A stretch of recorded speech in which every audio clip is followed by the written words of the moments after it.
Boa tarde, tudo bem?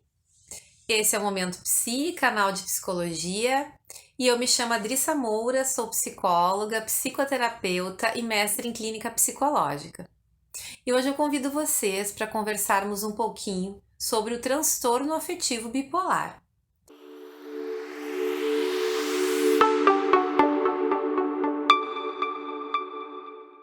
A gente sabe que a bipolaridade acaba sendo um conceito bastante difundido hoje em dia. E existe um senso comum que acaba rotulando muitas pessoas, dizendo que muitas pessoas que são instáveis em termos de humor são bipolares. Só que o diagnóstico da bipolaridade é um diagnóstico bastante complexo e que demora até ser acertado. Existe uma média nas últimas pesquisas de 15 anos para que se constate de fato que um sujeito tem bipolaridade a partir da primeira crise. Porque a bipolaridade ela pode ser confundida com outros quadros psiquiátricos. É importante nós sabermos que a bipolaridade é um transtorno de humor e por isso ela tem uma relação direta com a energia, tanto psíquica quanto física das pessoas, e também com o seu grau de sensibilidade. Quando a gente fala de bipolaridade, fica bastante óbvio que nós temos os dois polos opostos, né, dentro de um mesmo quadro psiquiátrico. Então, na bipolaridade, é preciso que nós tenhamos episódios de mania, nas quais as pessoas têm a sua energia aumentada e outras questões que surgem também, e episódios de depressão, nas quais as pessoas têm uma baixa muito grande nos seus níveis de energia. Nos quadros maníacos, a gente tem bastante variação também na bipolaridade. Nós temos quadros de mania muito intensos, onde os danos podem ser maiores, e temos quadros que a gente chama de hipomania, em que existe um perfil de mania, de uma certa intensidade, mas mais leves. A bipolaridade, ela está diretamente associada a altos graus de produção, as pessoas acabam sendo muito produtivas, e também a altos graus de QIs. Interessante, né? Só que o sujeito que tem bipolaridade, apesar de ter toda essa capacidade, ele pode sofrer muito psiquicamente e emocionalmente. Porque o pensamento acelerado nos quadros de mania, ele pode chegar a um ponto de tanta intensidade que desorganiza aquele sujeito e que faz com que ele tenha pensamentos também, algumas vezes, autodestrutivos e pensamentos de morte. Vocês sabiam que nos quadros de bipolaridade, os pensamentos suicidas, eles são 5 vezes mais frequentes do que nos quadros de depressão comum? Porque a bipolaridade, por ter essa característica da aceleração do pensamento, ela pode causar muita angústia nas pessoas que estão em pleno quadro maníaco. E dentro desses quadros maníacos, dependendo do grau de intensidade, as pessoas demonstram uma impulsividade muito grande.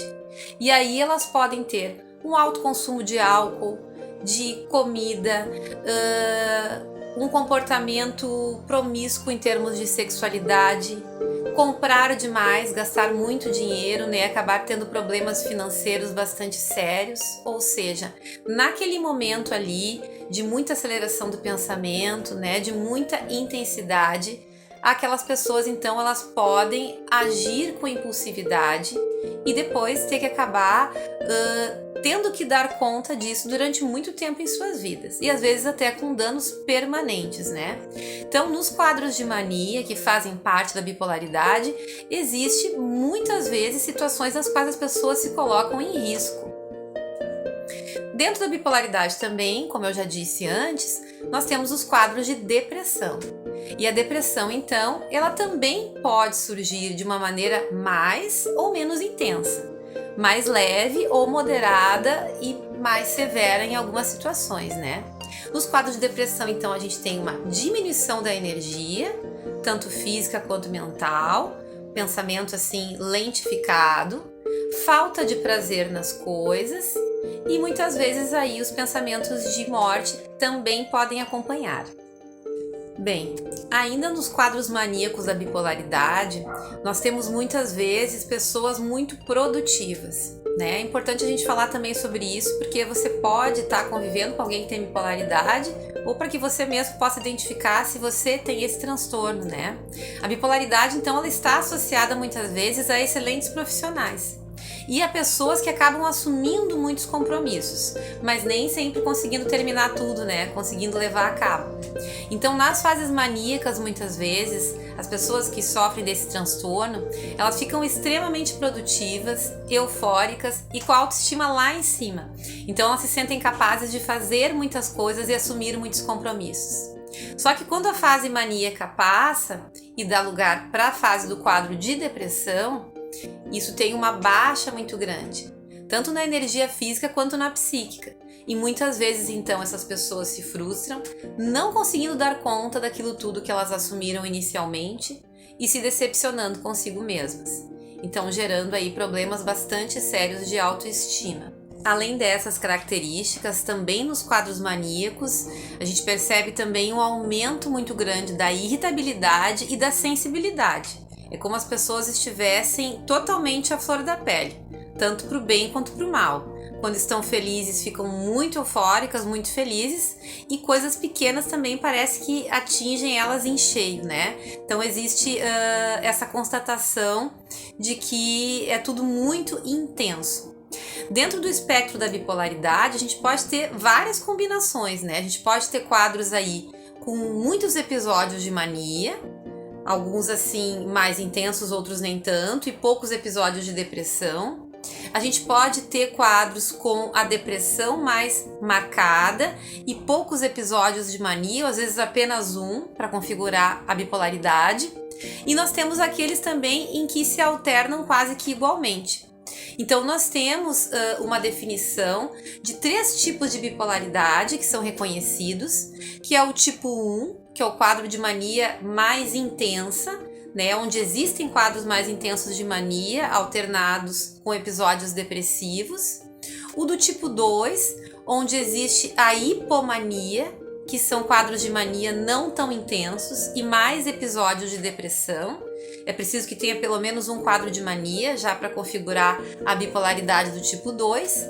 E o tipo 3, que é a ciclotimia, onde existe a alternância desses 2 quadros. Mas os quadros de mania não são tão intensos também. De qualquer forma, em qualquer uma dessas configurações, é muito importante que a pessoa que tem bipolaridade busque ajuda.